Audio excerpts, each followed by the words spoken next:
மக்களின் தலைவிதி. கோமாளி அரியணை ஏறுவதால் அவன் ராஜாவாகி விடுவதில்லை. ஆனால் அந்த அரண்மனைதான் சர்க்கஸ் கூடாரம் ஆகிறது.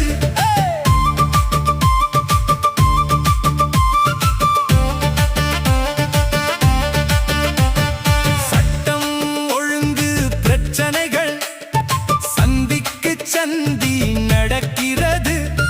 பெண்கள் பாதுகாப்பிங்கே பிணமாய் செத்து கிடக்கிறது. அள்ளி வீசிய வாக்குறுதி அப்படியேதான் இருக்கிறது. ஒன்றை கூட நிறைவேற்ற முடியாமல் அரசு முழிக்கிறது. கோமாளி அரியணை ஏறுவதால் அவன் ராஜாவாகி விடுவதில்லை. ஆனால் அந்த அரண்மனைதான் சர்க்கஸ் கூடாரம் ஆகிறது. இது ஒரு துருக்கிய பழமொழி இன்று தமிழ்நாட்டு மக்களின் தலைவிதி.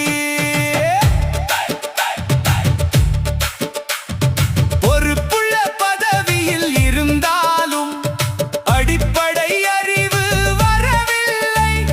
முதல்வர் இருக்கையில் அமர்ந்தாலும் ரீல்ஸ் மோகம் விடவில்லை.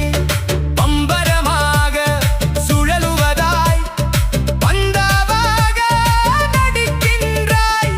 ஓட்டு போட்ட மக்கள்தான் உள்ளம் நொந்து துடிக்கின்றார். கோமாளி அரியணை ஏறுவதால் அவன் ராஜாவாகி விடுவதில்லை.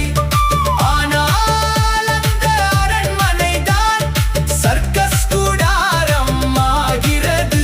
இது ஒரு துருக்கிய பழமொழி இன்று தமிழ்நாட்டு மக்களின் தலை